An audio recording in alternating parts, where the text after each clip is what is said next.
We're here to share the story of a world that's full of light. That JAMB later admitted were deleted in error during a system update. But what was done?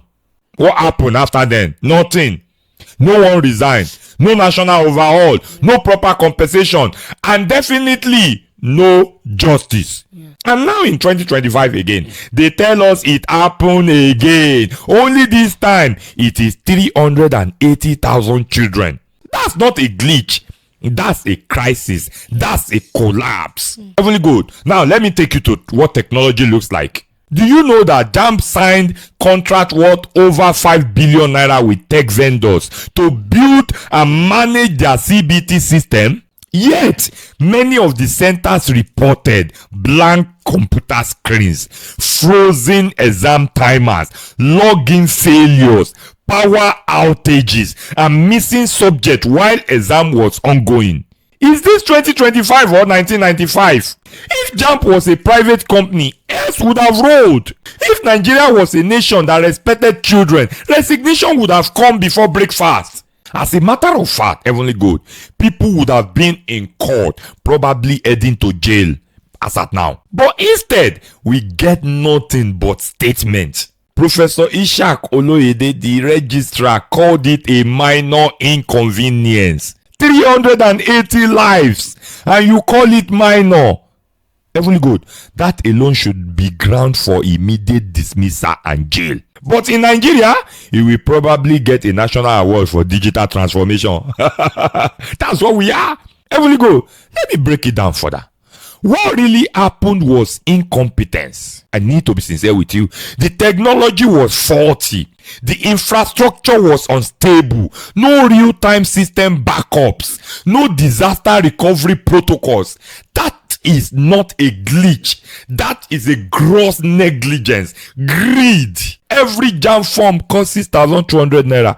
Multiply that by 1.9 million candidate. Heavenly-Gold, just like I said earlier. That's 12.4 billion in revenue. And yet, they outsource exam centers to unqualified, ill-equipped vendors who can't even guarantee electricity.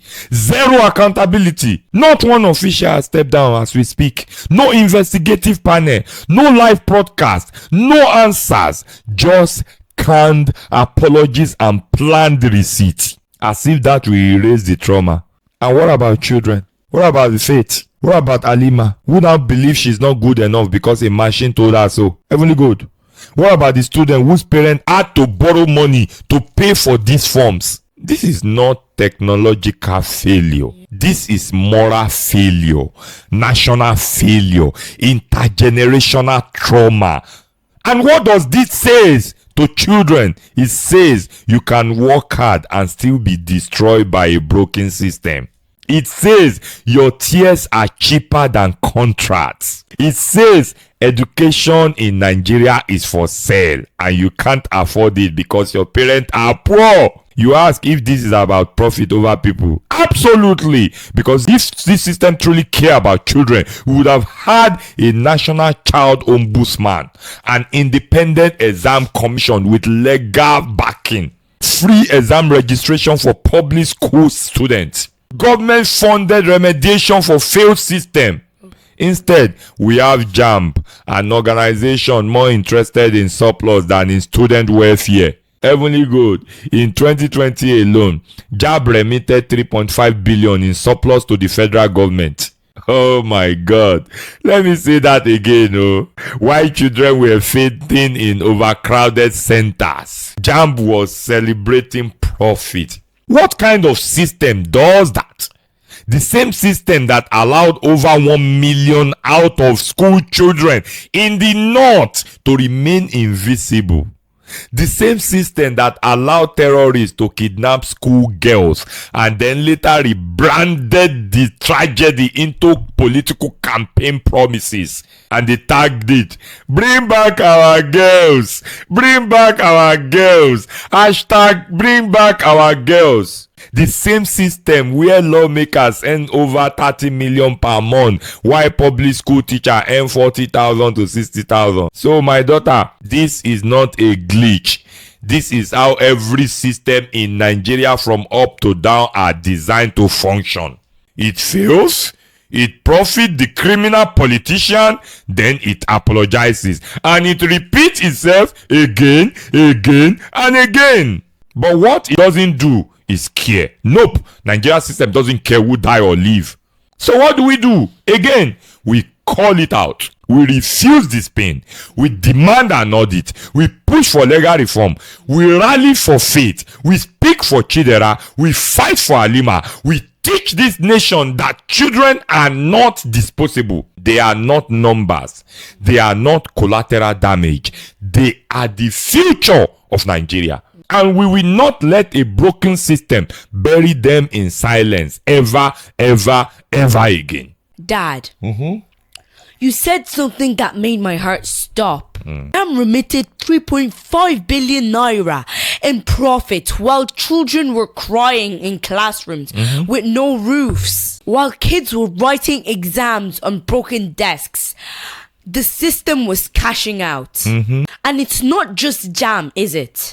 Every year we hear the same stories. Billion budgeted for furniture in the National Assembly, for food at Aso Rock, for religious pilgrimages. In 2023, over 2.1 billion naira for new office chairs. In 2024, 15 billion naira for feeding politicians. But only 7.9% of the budget went to education. Still not even close to the 15 to 20% UNESCO recommends. So tell me, Dad, why is the Nigerian government more interested in feeding politicians than educating children? Heavenly-Gold, you see that question you just asked?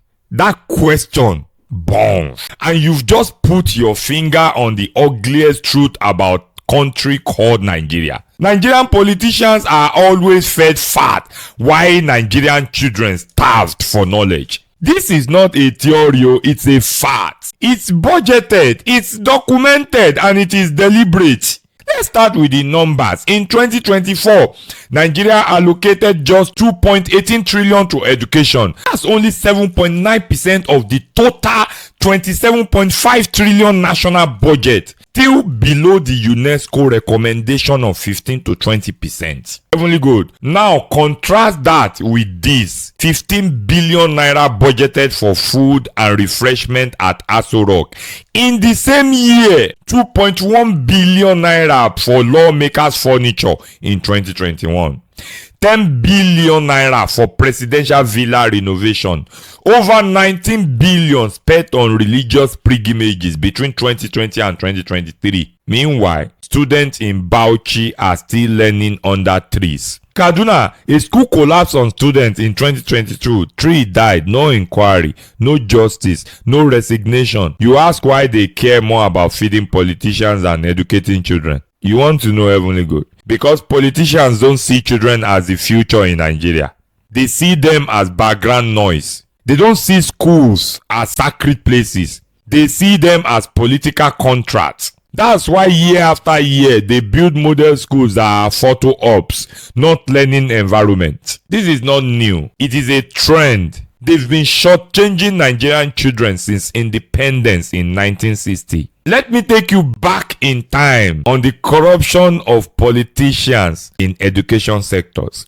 In 2005, Professor Fabian Osuji, then Minister of Education, was caught offering 55 million in bribes to inflate education budget, not to fund school, but to line his own pocket. He was fired by President Obasanjo then, but did we restructure the ministry? Business as usual. In 2008, Adenike Grange, the then Minister of Health, diverted over 300 million naira in unspent health funds meant for maternal and school health projects. She was arrested and let off with a slap on the wrist. What about Sonia Abacha? Between 1993 and 1998, he looted over $5 billion.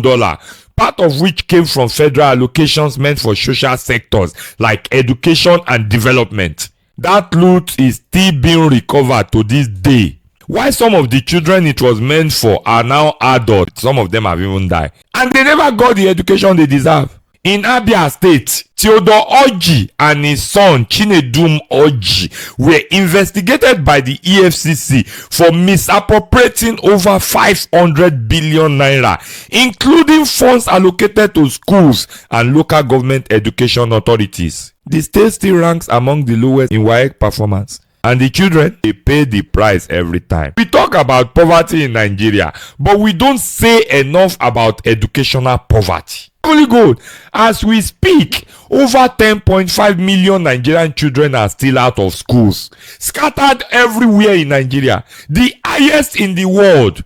Public schools lack toilets, clean water, libraries, and basic science equipment. What about children in IDP camps? They still have no structured educational system. Now, let me ask you this, my daughter.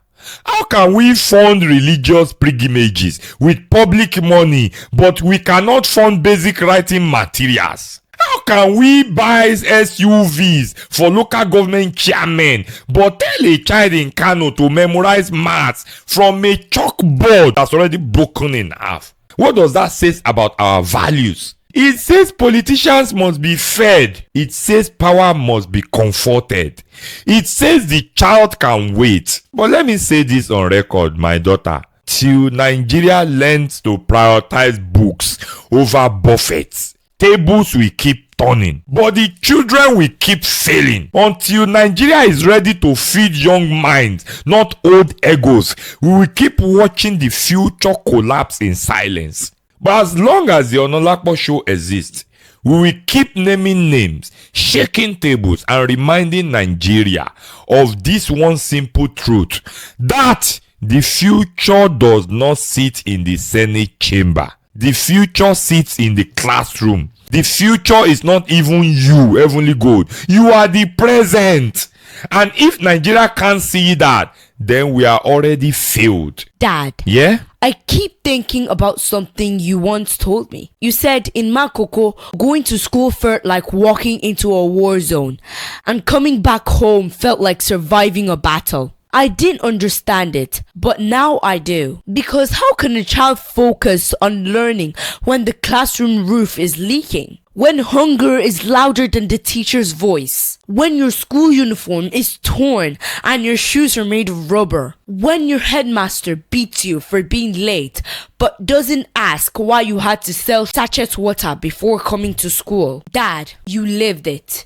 You survived it. Yeah. But what happens to a child who doesn't? What happens to a child's heart when they're taught that school is a battlefield and life itself is a punishment? My daughter, you ask me what happens to a child heart. I will tell you, not from a textbook, not from theory, but from the scars on my own soul, because I lived it, I breathed it, and I survived it to the glory of God. And not every child did. I grew up in Makoko, one of the harshest slums in Lagos and in Africa. Life there didn't just test your strength, it questioned your very existence. Heavenly-Gold, to be a child in that place meant you woke up every day with hunger in your stomach and fear in your chest. It means going to school with torn uniform, sharing a bench with 4 others, writing on papers so thin the ink bled through. It means sitting in a classroom with no ceiling fan, no chalk, no future, and then leaving school to carry loads at the market, wash dishes in bukas, or hawk pure water in traffic just to help your family survive. And that is the reality of millions of Nigerian children. You ask what happened to such child heart? It hardens it. Not because it wants to, but because it has to. Because when life teaches you that suffering is normal, you will stop expecting better. And let me tell you a story, one I always share publicly. Years ago, when I was still single, I lived in a small rough community on outskirts of Lagos, between the border of Ogun State and Lagos State. Heavenly-Gold. Then I was a school teacher. I was so passionate, dedicated, and determined to change lives of children around me. But you know what broke me more than poverty? The look in those children's eyes when I spoke. They never respect me. They didn't listen to me. They saw me as a poor, as weak, as someone to pity. not someone to aspire to. And right beside me, on that same street, were boys no older than 20, 23, 25 years old, driving flashy cars, wearing designer clothes, throwing weekend parties funded by fraud, known as Yahoo Yahoo. Guess what the children idolized? Not the teacher, me. Not the moral man, me. Not the educated one, me. They wanted quick life, the soft life, because what had education given their parents? What had it given me that I was speaking to them? And I will say to them, read your books. They will laugh. I will shout, stay in school. They will ask, for what? And it broke me. Not because they were rude, but because they were honest. Heavenly-Gold. They had learned what Nigeria had taught them. That morality without money is mockery. That knowledge without power is useless. That in a society where the corrupt are celebrated, education becomes a joke. My daughter, when you ask what happens to a child's heart when life feels like punishment, here's what happened.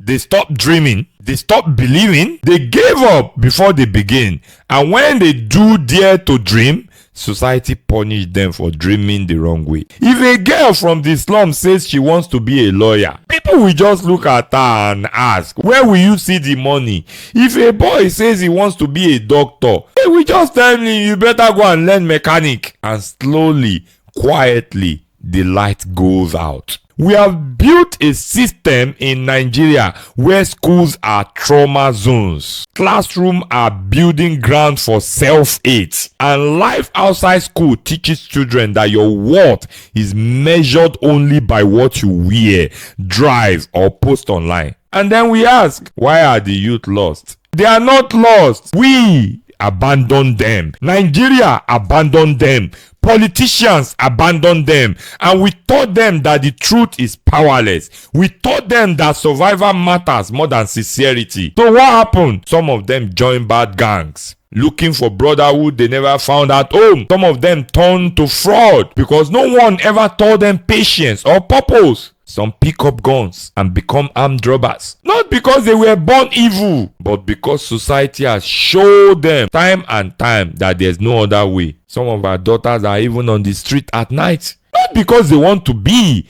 but because they are trying to survive in a country that never gave them a chance. Heavenly-Gold. And the worst, some just give up. They log out of life like someone logging out of computer. Quietly, silently, just like another fate. Another dream lost, another heartbreak buried in silence. But hear this, Heavenly-Gold, because I want every child, every parent listening to this to hear it too. Yes, the system is broken.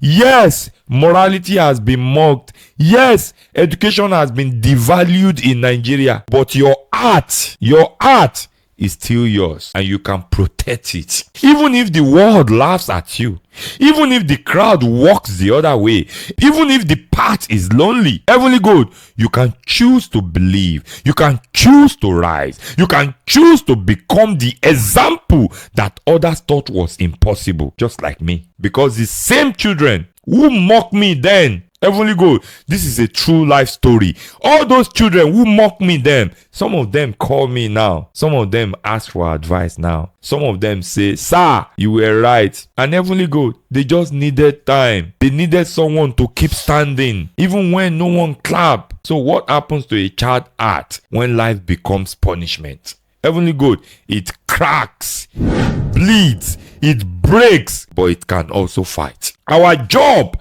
as fathers, mothers, teachers, and leaders is to make sure that it doesn't die before it has a chance to grow. You, Heavenly-Gold, and every child listening, your heart is your fire. Guard it, fuel it, and let it light the world. Dad, I thought I could ask more questions, but I won't lie to you.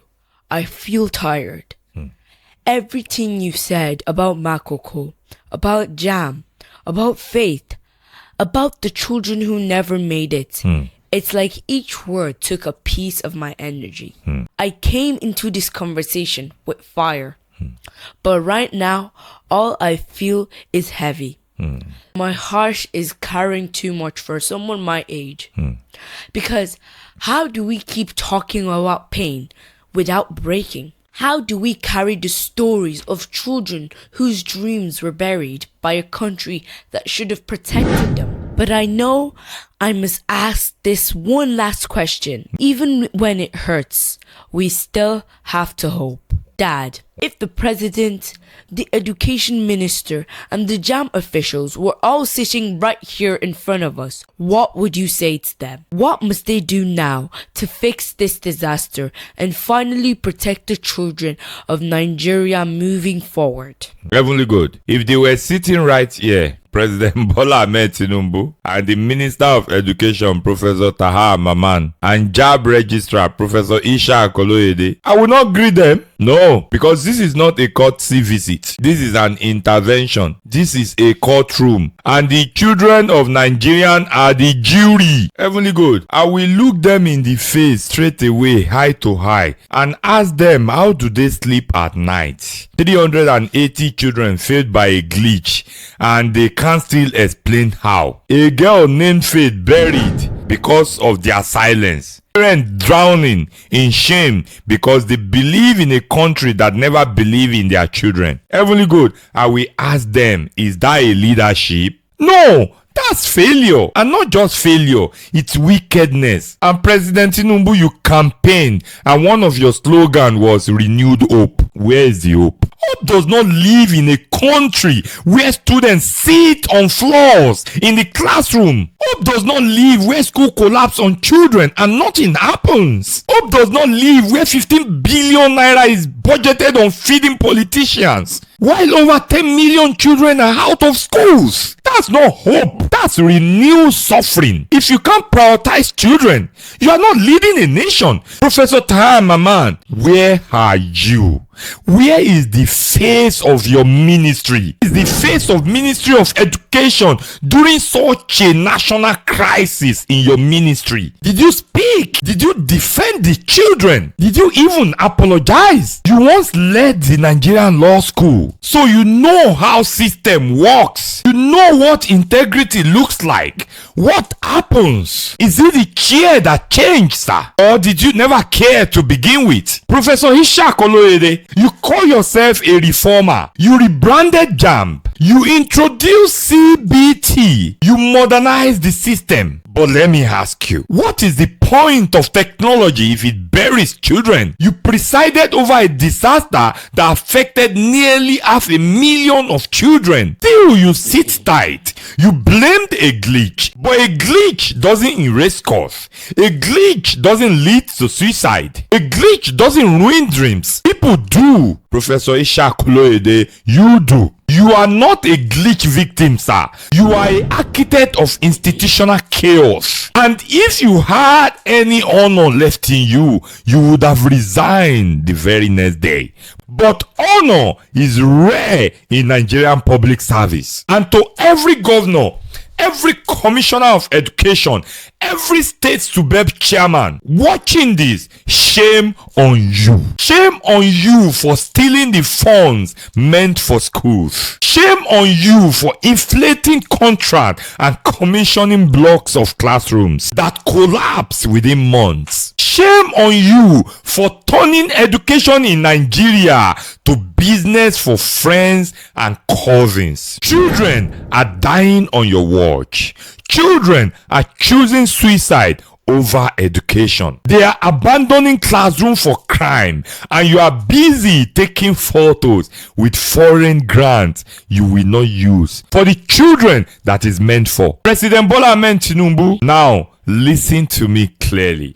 If you truly want to fix this national disgrace, then do the following immediately. Fire Professor Isha Koloyede, and JAMB must be audited from top to the bottom. Apologize publicly to every children that was affected and accept your own failure. Make JAMB free for all candidates from 2026 upward. Release emergency education funds for infrastructure for worst hit communities. For example, Makoko, IDP camp, and rural north and urban slums. Implement the National Emergency Education Act now. Compulsory national reporting state audits public budget disclosure, provide mental health support for victims of educational trauma in Nigeria now, especially candidates affected by 2025 JAMB disaster. Declare a national state of emergency on basic and secondary education in Nigeria. And if you can't do this, sir, step out and get out, because Nigeria children are no longer begging, they are rising, they are watching, and they are coming for accountability. And if you will listen to your conscience, sir, listen to our voices, because this generation will not go quietly. We are not asking anymore, we are demanding. See, Heavenly-Gold, if the children of Nigeria must become the fire that purifies this nation's rotten system, then so be it. Let the flames begin. We need to fight for our children. We need to fight for their future. Enough is enough. In the next 10, you will become an adult. What are we talking about? Who are we going to be sending to compete with the children of the rest of the world? We need to start now. We need to ask these politicians. We need to question them. And we need to tell them to leave the seat of power if they are not capable of doing the right thing. I'm only 9 years old. I've never written jam. I'm not living in Nigeria, but I am Nigerian. And every time I hear my dad talk about what children back home go through just to go to school, it makes me ask questions that I don't think I should be asking at my age. Because here, abroad, my classroom has heat when it's cold. My teacher hugs me when I'm sad. I raise my hand and nobody laughs at me. I go to school excited, not afraid. And when I do well, they clap for me. They tell me I can be anything. But in Nigeria, a child like me goes to school in fear, in pain, in hunger, with books that are older than their own parents, with teachers who are unpaid and overworked, with leaders who don't care if they ever become anything at all. And somehow, those children are still expected to succeed? That's wickedness. That's injustice. And that's not something you fix with another sorry or another jam reform. It's something you fix with action, with truth, with accountability. I may not live in Nigeria, but I will never stop fighting for Nigerian children, because I could have been the one sitting on a broken desk with no hope. So let me end by saying this. If a country refuses to love its children, then its children will stop loving the country. And when that happens, no flag, no anthem, and no politics will save it. Education is the most powerful weapon which you can use to change the world. Nelson Mandela. Before I go, I want to say a big thank you to everyone watching, to every uncle, auntie, teacher, mom, and dad who left those beautiful comments on all our previous episodes. Even though I don't have access to social media, my dad reads some of your kind words to me, and they make me so happy. They make me feel seen. They make me feel brave. They make me want to keep speaking up, not just for myself, but for every Nigerian child whose voice is being ignored, and to every family and friend who calls my dad and asks to speak with me. Thank you for all those encouraging words. So please, if you ever believe in what we're doing here in the Onaolapo Show, subscribe, share all our episodes, and don't forget to turn on the notification bell so you never miss on what we have to say. Till next time, I'm Heavenly-Gold Tiwatope Onaolapo, and I believe every child deserves a country that fights for them. Bye.